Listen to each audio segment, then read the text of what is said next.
రాజధాని అమరావతికి మరో 44,000 ఎకరాలు భూములు సమీకరించాలని రాష్ట్ర ప్రభుత్వం నిర్ణయించింది. నిన్న సచివాలయంలో సీఎం చంద్రబాబు అధ్యక్షతన జరిగిన సిఆర్డీఏ సమావేశంలో దీనిపై నిర్ణయం తీసుకున్నారు. 5,000 ఎకరాల్లో అంతర్జాతీయ విమానాశ్రయం నిర్మించాలని నిర్ణయించారు. వచ్చే మరో 50 ఏళ్లను దృష్టిలో పెట్టుకుని రాజధాని విస్తరణకు వెళ్తున్నట్లు ప్రభుత్వం ప్రకటించింది. అమరావతి కోర్ క్యాపిటల్ ఏరియాలో 3,673 కోట్ల అంచనా వ్యయంతో 5 అడ్మినిస్ట్రేటివ్ టవర్ల నిర్మాణానికి L1 టెండర్లను ఖరారుకు ఆమోదముద్ర వేసింది.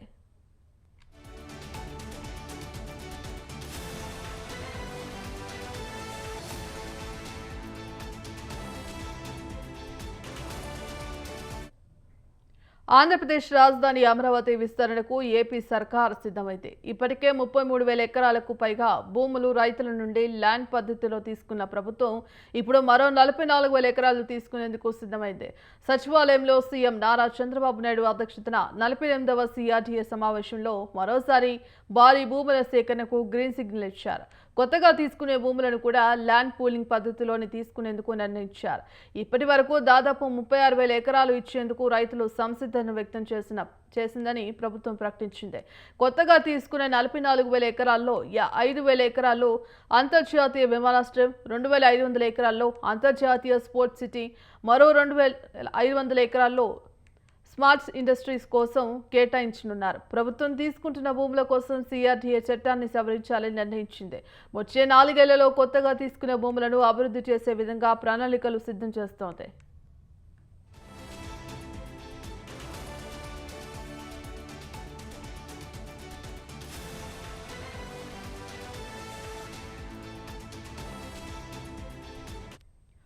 అమరావతిలో నిర్మించనున్న జీఏడీ టవర్స్ టెండర్లకు సిఆర్డీఏ అథారిటీ ఆమోదం తెలిపింది. సిఆర్డీఏ 882 కోట్లతో నిర్మించే జీఏడీ టవర్ నిర్మాణాన్ని, ఎన్సీసీ 1,487 కోట్లతో నిర్మించే హెచ్ఓడీ టవర్ 192 నిర్మాణాన్ని, షాబుర్జీ అండ్ పల్లన్జీ 1,304 కోట్లతో నిర్మించే హెచ్ఓడీ టవర్ 3 and 4 నిర్మాణాన్ని L&T కంపెనీలు టెండర్లు దక్కించుకున్నాయి. అథారిటీ సమావేశంలో వీటికి ఆమోద ముద్ర వేసింది. రాజధాని అమరావతి అభివృద్ధి పనులకు సంబంధించిన పలు టెండర్లను దాదాపు అన్ని పూర్తయ్యాయి. ప్రజలు పలు చోట్లకు తిరగకుండా ప్రజా పరిపాలన సులువుగా ఉండేందుకై పరిపాలన అంతా ఒకే చోట జరిగే విధంగా ఈ 5 టవర్ల నిర్మాణ పనులు చేపట్టింది ప్రభుత్వం. 2014 నుంచి 19 మధ్య కాలంలో రూపొందించిన డిజైన్ల ప్రకారమే ఈ టవర్ల నిర్మాణ పనులు కొనసాగుతాయని ప్రభుత్వం స్పష్టం చేసింది.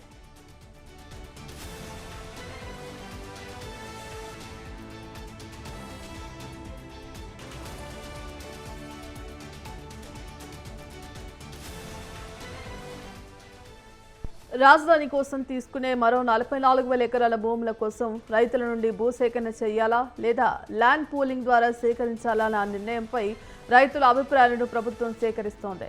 ఇందుకోసం గ్రామ సభలు నిర్వహిస్తూ రైతుల అభిప్రాయాన్ని సేకరిస్తోంది. ఈ గ్రామ సభలో రైతులు ల్యాండ్ పూలింగ్కే మొగ్గు చూపుతున్నారని, ఇప్పటికే దాదాపు 36,000 ఎకరాల భూమిని ల్యాండ్ పూలింగ్ ద్వారా ఇచ్చేందుకు పలువురు రైతులు ముందుకు వచ్చినట్లు ప్రభుత్వం ప్రకటించింది. ప్రభుత్వానికి కావాల్సిన 10,000 ఎకరాలకు గాను రైతుల నుండి దాదాపు 40,000 ఎకరాలను ల్యాండ్ పూలింగ్ ద్వారా సేకరించాల్సి ఉంది. దీంతో పాటు మరో 4,000 ఎకరాల భూములను అదనంగా తీసుకుంటోంది. ఇప్పటికే అమల్లో ఉన్న ల్యాండ్ పూలింగ్ చట్టంలోని నియమ నిబంధనల మేరకు 217 చదరపు కిలోమీటర్లకి అనుమతి ఉంది. ఈ పరిధిని మరింత పెంచేందుకు అథారిటీ సమావేశంలో ఆమోదించారు. అయితే అదేవిధంగా ఎడ్యుకేషన్, హెల్త్ ఇన్స్టిట్యూట్ల రిజిస్ట్రేషన్ల ఫీజుల మినహాయింపుపై కూడా ఈ సమావేశంలో నిర్ణయం తీసుకున్నారు.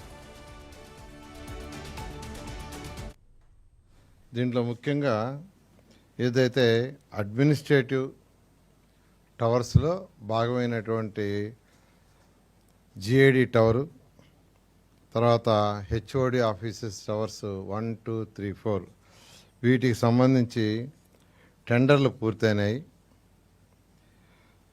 ఇందులో జీఏడీ టవరు ఎన్సీసీ వాళ్ళు L1 అయ్యారు, టవర్ 1 and 2 షాపుంజీ వాళ్ళు అయ్యారు, టవర్ 3 and 4 L&T వాళ్ళు అయ్యారు.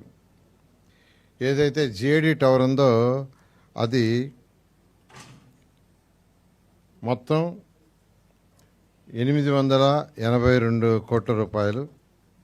అదేవిధంగా టవర్ 1 and 2 1,487 కోట్లు, టవర్ 3 and 4 1303 crores.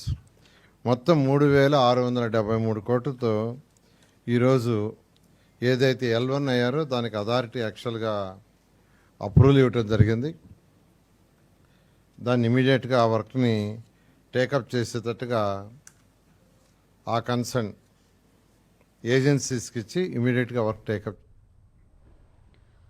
రానున్న 3 సంవత్సరాల్లో అమరావతి కోర్ క్యాపిటల్ ప్రాంతంలోని అన్ని నిర్మాణాలను పూర్తి చేస్తామని ప్రకటించిన ప్రభుత్వం 2వ దశ ల్యాండ్ పూలింగ్ ని కూడా పూర్తి చేసి ఆ భూముల అభివృద్ధిని కూడా పూర్తి చేయాలని లక్ష్యంగా పెట్టుకుంది.